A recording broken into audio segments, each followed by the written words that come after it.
होशियारपुर नामक एक गांव में जगिया अपनी माँ पूनम के साथ रहता था। जगिया बहुत पूजा पाठ करता था। पूजा पाठ के साथ साथ जगिया का एक खेत था। उसमें वो ताजी ताजी सब्जियां उगाता और उन्हीं का सेवन करता। बाकी बची हुई सब्जियों को वो गांव वासियों को बेचता और उसी से घर का गुजारा करता। जगिया की माँ पूनम की उम्र हो गई थी। बुढ़ापे की वजह से पूनम को हाई ब्लड प्रेशर रहता था। साथ ही साथ पूनम को दिल की बीमारी भी हो गई थी। एक दिन पूनम की तबीयत बहुत ज्यादा खराब हो जाती है। पूनम बिल्कुल बिस्तर से उठ भी नहीं पाती, जैसे कि उसका अंतिम समय चल रहा हो। बेटा, मुझे लगता है अब मेरा इस दुनिया से जाने का समय आ गया है। नहीं माँ, आप ऐसे मत बोलो। मैं गांव से दूर शहर के बढ़िया हॉस्पिटल में आपका इलाज करवाऊंगा। नहीं बेटा, मुझे यहीं अपने गांव में रहना है और मैं चाहती हूँ मेरी जिंदगी का जितना भी समय बचा है मैं अपने घर में रहूं। माँ, आपको कुछ नहीं होगा। आप एक बार मेरे कहने पर हॉस्पिटल तो चलो। शहर वाले हॉस्पिटल में बहुत पढ़े लिखे डॉक्टर हैं।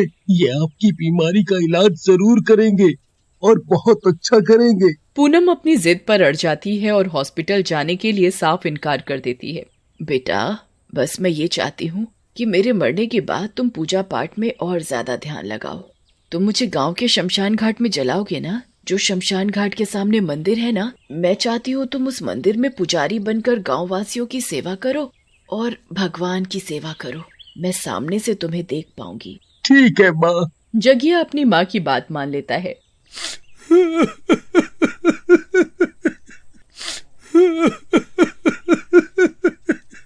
आप मुझे छोड़कर क्यों चली गई? एक दिन जगिया को अपनी माँ पूनम की बहुत याद आती है। वो शमशान घाट पर जाकर बहुत जोरों से रोने लगता है।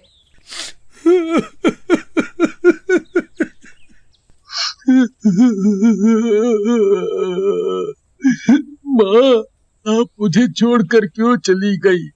मैं आपसे बहुत प्यार करता हूँ। जब से आप मेरे पास से दूर चली गई हो, तब से मुझे यहाँ रहना अच्छा नहीं लगता। मन करता है मैं मर जाऊं। मैं भी आपके पास आना चाहता हूँ माँ। जगिया की ये बात सुनकर जगिया की माँ पूनम उसके आगे प्रकट हो जाती है। माँ, आप मुझे छोड़कर कहाँ चली गई? मैं आपके बिना यहाँ नहीं रह पा रहा। मेरा यहाँ जीना मुश्किल है। मैं दिन रात आपको याद करता हूँ। जब से आपका देहांत हुआ है, ऐसा एक भी दिन नहीं हुआ कि मैं आपसे मिलने शमशान घाट ना आया हूँ। और एक आप है कि आप मुझसे कभी मिलती ही नहीं। हाँ मेरा बेटा, मुझे सब पता है, पर मैं तुम्हारे आगे नहीं आना चाहती थी, क्योंकि अगर मैं तुम्हारे आगे आती तो तुम्हारा मन और दुखी होगा। माँ, मुझे आप अपने पास बुला लो। मैं आपसे दूर नहीं रह सकता। अरे ये किस तरह की बात कर रहे हो बेटा? मैं चाहती हूँ तुम अब मंदिर छोड़कर अपनी शादी करो और अपने परिवार के साथ अपना आगे का जीवन व्यतीत करो। जब तुम्हारे बीवी बच्चे हो जाएंगे तब तुम्हें मेरी याद नहीं आएगी। नहीं माँ, मुझे कोई शादी नहीं करनी। मुझे बस अपने पास बुला लो। तुम चुप करो और अपनी शादी के बारे में सोचो। गांव की किसी अच्छी लड़की से अपना विवाह करो। पूनम जगिया को अपनी कसम देती है और उसे शादी करने को बोलती है। बस बेटा ये याद रखना, जब भी तुम मुझे याद करोगे मैं तुम्हारे आगे प्रकट हो जाऊंगी। जब भी तुम्हें मेरी जरूरत होगी मैं शमशान घाट वाले मित्रों के साथ मिलकर तुम्हारी मदद करूंगी। जगिया अपनी माँ से बात कर रहा होता है, तभी एक गांववासी गोलू उसको शमशान घाट में अकेले बात करते हुए देख लेता है। अरे, ये जगिया शमशान घाट में अकेले इस समय किससे अकेले अकेले बात कर रहा है? मुझे तो अब भैया डर लग रहा है। ये जगिया कहीं हम सब गांव वासियों के लिए कोई जाल तो नहीं बना रहा? मुझे तो लग रहा है इसने मंदिर में रहकर कोई भक्ति नहीं की, बल्कि इसने जादू टोटका सीखा है। पर ये शमशान घाट में अकेले आत्माओं से बात करता है। उन्हें अपने मन की सारी बात बताता है और उनसे काम करवाता है। गोलू गांव जाकर सब गांववासियों को जगिया की बात बता देता है। अरे गोलू, तुम ये कैसी बात कर रहे हो? अगर ऐसा कुछ है तो फिर हमें जल्द से जल्द उस जगिया का कुछ करना पड़ेगा। जी मुखिया जी, हम सबकी जान खतरे में है। जगिया शमशान घाट में जाकर अकेले आत्माओं से बात करता है। इसने बहुत भयंकर जादू सीख लिया है। मुझे तो लगता है ये एक एक करके सब गांव वासियों को अपने वश में कर लेगा। तुम ही बताओ, अब हम इस जगिया का करे तो करें क्या? मुझे तो कुछ समझ नहीं आ रहा। मेरे पास एक आइडिया है। क्या? जरा हमें भी बताओ, इस जगिया के साथ क्या करना चाहिए? मुखिया जी, आप कल जगिया को अपने घर पर आने के लिए आमंत्रित कर लीजिए। जगिया भोजन के लिए आपके घर आएगा। हम सब उसे यहीं पकड़ लेंगे और उसे जान से मार देंगे।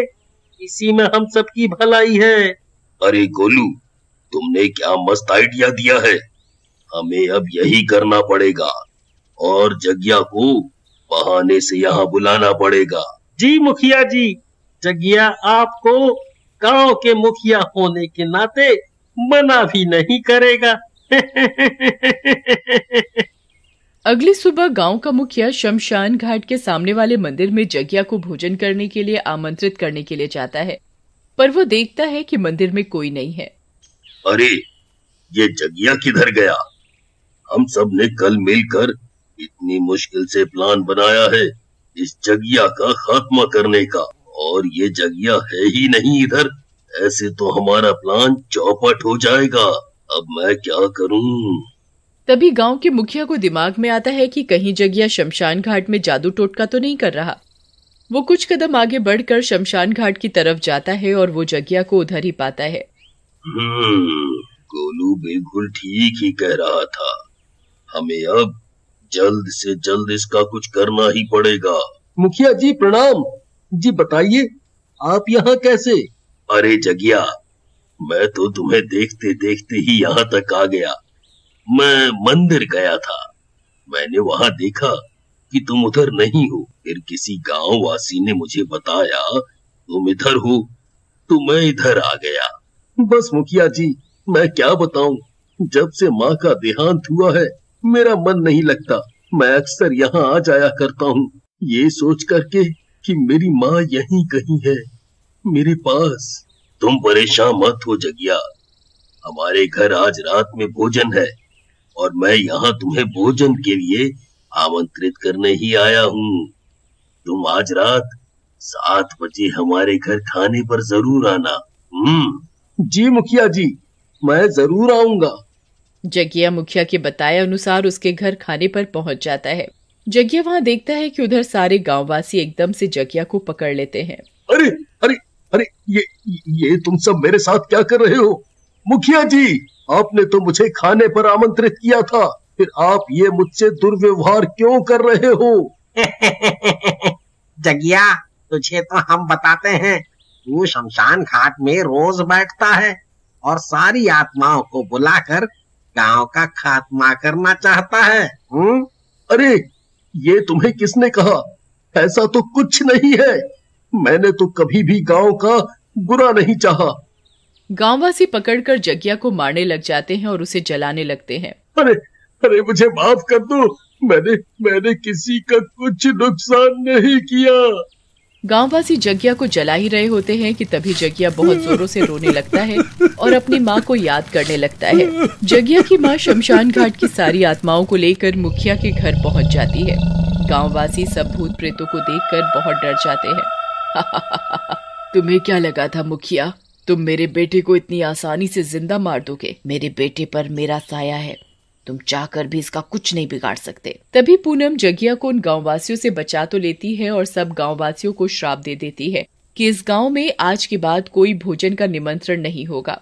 अगर किसी भी गांववासी ने भोजन पर किसी को भी आमंत्रित किया तो वो मर जाएगा और उनकी आत्माओं की टोली में शामिल हो जाएगा और वो सारा खाना उनके पास आ जाएगा। कोई गांववासी उस खाने को नहीं खा सकता। तब से ही कोई भी होशियारपुर गांव में भोजन पर किसी को चाहकर आमंत्रित नहीं कर सकता। जिस भी किसी ने किया है वो तुरंत ही मर गया है। और आत्माओं की टोली में शामिल हो गया है।